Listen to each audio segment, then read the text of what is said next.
Ji friends, once again welcome back to my YouTube channel. मैं आपको अपने इस यूट्यूब चैनल में खुशामदीद करता हूँ। और जैसे कि जानते हैं कि हमने एक एवरीडे साइंस की लेक्चर सीरीज स्टार्ट की थी और आज उसका 4th पार्ट है। आपके प्यार का बहुत बहुत शुक्रिया, आपने मेरे वीडियोस को इतना प्यार दिया। आपसे रिक्वेस्ट है कि इस वीडियो पे मुझे 1000 लाइक्स चाहिए, तो प्लीज़ आप अपनी एक लाइक दीजिए, आपकी बड़ी मेहरबानी। लेट्स बिगिन आवर लेक्चर, ठीक है ना। तो first planet in our solar system, जी हाँ, जैसा कि जानते हैं कि सोलर सिस्टम में यहाँ पे अगर सूरज है तो उसके बाद यहाँ पे मर्क्यूरी, फिर वीनस, फिर अर्थ, फिर मार्स आता है। तो फर्स्ट प्लैनेट इन सोलर सिस्टम को ना अर्थ के सूरज के बाद दैट इज हमारा mercury, the first planet in solar system. क्योंकि जो सन है वो खुद तो एक तरह से स्टार है, ठीक है ना। सन क्या है? जो सूरज है दैट इज स्टार, ये आपको पता होना चाहिए। लेकिन जो फर्स्ट प्लैनेट है हमारे सोलर सिस्टम में वो है मर्क्यूरी। और आपको ये भी पता होना चाहिए कि सोलर सिस्टम के बारे में जो पहले इंसान थे जिन्होंने सोलर सिस्टम के बारे में बताया था, दैट वाज निकोलस कोपरनिकस। तो अगर आपसे पूछा जाए कि सोलर सिस्टम के बारे में सबसे पहले किसने बनाया, तो निकोलस कोपरनिकस। और ये जो लफ्ज सोलर है ये सोल से निकला गया है, जिसकी मीनिंग कुछ सन से रिलेटेड, ठीक है ना, इसे कहते हैं। Second planet in our solar system, तो दैट इज वीनस। वीनस के बारे में आपको ये पता, ये तो सेकंड ही आपको पता चल गया। लेकिन अगर आपसे पूछा जाए हॉटेस्ट कौन है तो वो वीनस है, ब्राइटेस्ट कौन है तो वो वीनस है, मॉर्निंग स्टार इसे कहा जाता है। और ये वन ऑफ द प्लैनेट है जो कि मेरे ख्याल से आप नेकेड आई से भी देख सकते हो किसी साल के टाइम में, ये भी आपको पता चले। यहाँ पर कार्बन का कंसंट्रेशन ज़्यादा होती है तो वो हीट ट्रिप ज़्यादा कर लेती है, इस वजह से ये होने से। हालांकि सन के करीब जो है वो मर्क्यूरी है, मर्क्यूरी जो कि स्मॉलेस्ट फास्टेस्ट रिवॉल्विंग प्लैनेट है, लेकिन वो ज़्यादा हॉट नहीं है वीनस से। क्यों? क्योंकि वीनस के पास कार्बन की क्वांटिटी ज़्यादा, और जहाँ पर भी कार्बन की क्वांटिटी ज़्यादा वहाँ का इन्वायरमेंट गर्म होगा, जो कि आप ज़मीन की सूरत में देख सकते हैं क्लाइमेट चेंज के फॉर्म में, ठीक है।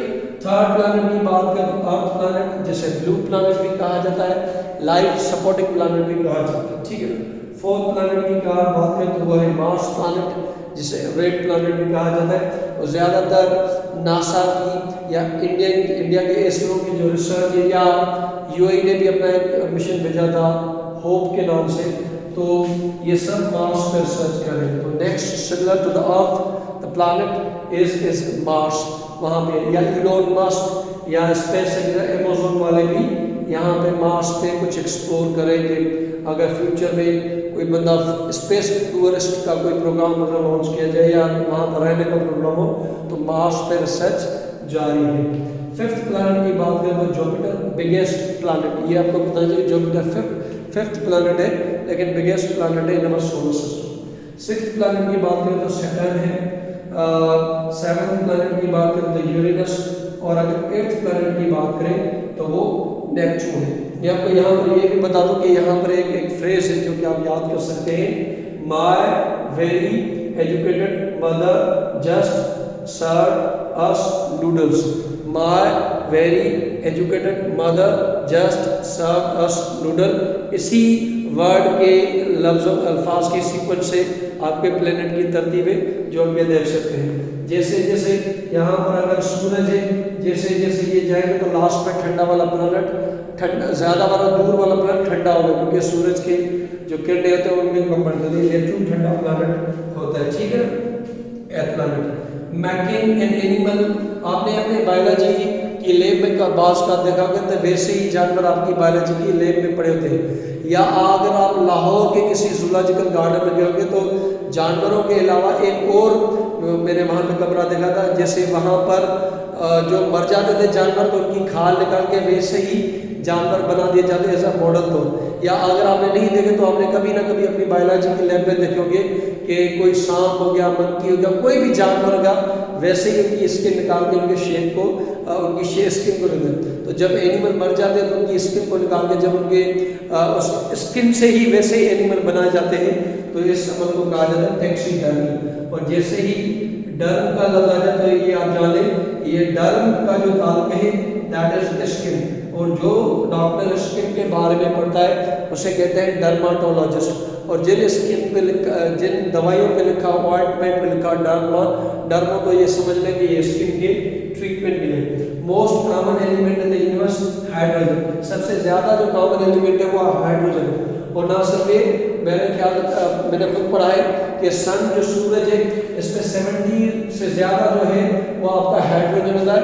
उसके बाद जो सेकंड है वो हीलियम है, और उसमें इतनी कुछ दूसरी केस नहीं, लेकिन आप कह रहे हैं कि ओवरऑल मोर देन 99% कुछ हाइड्रोजन और हीलियम निकाला करते हैं, उसमें भी 70+ जो है वह हाइड्रोजन है।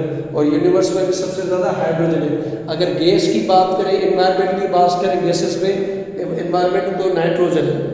अगर ज़मीन के कस्ट की बात करें कि ज़मीन के कस्ट में कौन सा सबसे ज़्यादा एलिमेंट है, तो वो ऑक्सीजन, ये आपको पता होना चाहिए।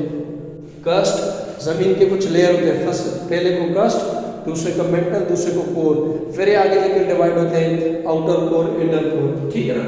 Hardest part in human body जो है डेंटल एनामेल। जी हाँ, आपका जो दांत होता है इस पे एक डेंटल एनामेल होता है, ये आपका हार्डेस्ट पार्ट है आपके बॉडी का। अगर आपसे पूछा जाए हार्डेस्ट कौन सा है, तो डेंटल एनामेल। अगर आपसे पूछा जाए छोटा में छोटा सबसे स्मॉलेस्ट बोन कौन सा है, तो आपके कान में, जिसका नाम है स्टेप्स।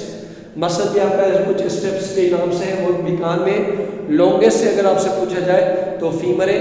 अगर आपसे पूछा जाए हार्डेस्ट मसल कौन सा है, तो वो जो आपके बुटॉक्स में होता है वो हार्डेस्ट मसल है। सरकमफ्रेंस ऑफ अर्थ, ये अर्थ है, अगर आप देखें तो इनका ये जो बीच वाला जैसे सरकमफ्रेंस कहते हैं, तो ये किसने डिटरमिन किया था, ये अल्बेरो ने। तो आपको ये पता होना चाहिए कि अर्थ, जमीन का सरकमफ्रेंस मेजर किसने किया था, किसने डिटरमाइन किया था, अल्बेरो ने, ये आपको पता होना चाहिए। ऐसा यूनिट ऑफ फोर्स की बात करें तो न्यूटन है। न्यूटन ने फोर्स पे, ग्रेविटी वगैरह पे ज़्यादा काम किया है, तो इसमें ये एसआई का मतलब है इंटरनेशनल स्टैंडर्ड, क्योंकि इस सिस्टम से पहले हर कंट्री में अपना सिस्टम था मेजरमेंट का। कोई किस यूनिट से चीज़ों को मेजर कर रहा था, कोई किस, तो इसमें जो था वो मसला आ रहा था। तो दुनिया के जो सारे कंट्रीज उन्होंने बैठ के एक इंटरनेशनल, ये एसआई का मतलब है इंटरनेशनल स्टैंडर्ड, के सबके लिए एक ही यूनिट का मेजरमेंट के लिए, चाहे वो मास में हो, लेंथ में हो, टाइम में हो। ये आपने बैटरी की फिजिक्स में पढ़ा होगा। ऐसा यूनिट ऑफ फोर्स क्या है, न्यूटन ने बहुत सारा फोर्स पे काम किया है, तो इसको वजह से न्यूटन कहा जाता है। एक्सरेज को किसने डिस्कवर किया, रॉयटन ने। एक होता है इन्वेंट करना, इन्वेंट जो चीज़ मौजूद ही नहीं थी, आपने चीज़ों को उसको बनाया, जैसे फ़ोन इन्वेंट हुआ, लेकिन डिस्कवर जैसे मोहनजोदड़ो था वो मौजूद था, लोगों ने उसे खोज के निकाला। तो जो चीज़ मौजूद थी लेकिन जाहिर नहीं थी, उस चीज़ को अगर जाहिर करो तो वो डिस्कवर, और अगर कोई चीज़ नहीं बनाए तो वो इन्वेंट, जैसे कार, मोबाइल, टेलीविज़न, ये हमने इन्वेंट की है। डिस्कवर, एक्सरेज मौजूद थे, किसने किया, रॉयटन ने। डायनामाइट जो था वो किसने डिस्कवर किया, डॉक्टर अल्फ्रेड नोबेल, और इन्हीं से ही जो थे वो नोबेल प्राइज का नाम से नोबेल प्राइज स्टॉकहोम वगैरह में दिए जाते हैं। ये आप पढ़े, dynamite was discovered by Alfred Nobel. ऐसा यूनिट ऑफ वर्क की बात करें काम, वो जूल होता है, ये एनर्जी का मतलब, लेकिन इंटरनेशनल स्टैंडर्ड में वर्क का जो यूनिट है वो जूल है, ठीक है ना। एनिमल जो कि प्लांट को भी खाते हैं, जैसे हम प्लांट, जैसे हम सब्जियां खाते हैं, लेकिन हम गोश्त भी खाते हैं, मीट हो, मटन हो, चाहे चिकन हो, तो हम वो भी खाते हैं। तो या दीगर और भी एनिमल होते हैं, जैसे मुर्गियाँ वगैरह होगी, तो वो एनिमल जो कि प्लांट भी खाते हो, एनिमल भी खाते हैं, उनको कहते हैं ओमनीवोर। ओमनीवोर होते हैं जो प्लांट एनिमल दोनों को खाएं, जो कि सिर्फ और सिर्फ वेजिटेबल्स वगैरह खाएं, ग्रास वगैरह खाएं, तो उनको कहते हैं हर्बी। हर्ब प्लांट को कहा जाता है, हर्ब प्लांट को कहा जाता है। और एक होते हैं कार्निवोर, वो होते हैं जो कि गोश्त खाते हैं, जैसे टाइगर, कुत्ता वगैरह, तो ये कार्निवोर। जैसे गाय, बकरी, ये हर्बीवोर। हम इंसान ओमनीवोर। न्यूट्रॉन को डिस्कवर किया था जेट ने, लॉ ऑफ ग्रेविटेशन जो दिया था वो सर, लॉ ऑफ ग्रेविटी, जमीन एप्पल गिरा था उसके ऊपर, ठीक है ना। जमीन को एक फोर्स है जो हर चीज़ को अपने तरफ, चाहे पंखा करे, कोई भी चीज़ आसमान से करेगी, जहाज तो जमीन के नीचे आके करेगी, तो उसे कहते हैं लॉ ऑफ ग्रेविटी। ये सर आज हम न्यूटन ने दिया। ऐसा ही पावर की बात करें तो वॉट है। Thank you so much. Video बहुत लंबी हो रही है, इस वजह से मैंने कुछ में तेज किया। Thank you so much. 1000 वाला टारगेट याद दिया, अपनी एक लाइन दीजिएगा। Thank you so much. अल्लाह हाफिज़, गॉड ब्लेस यू।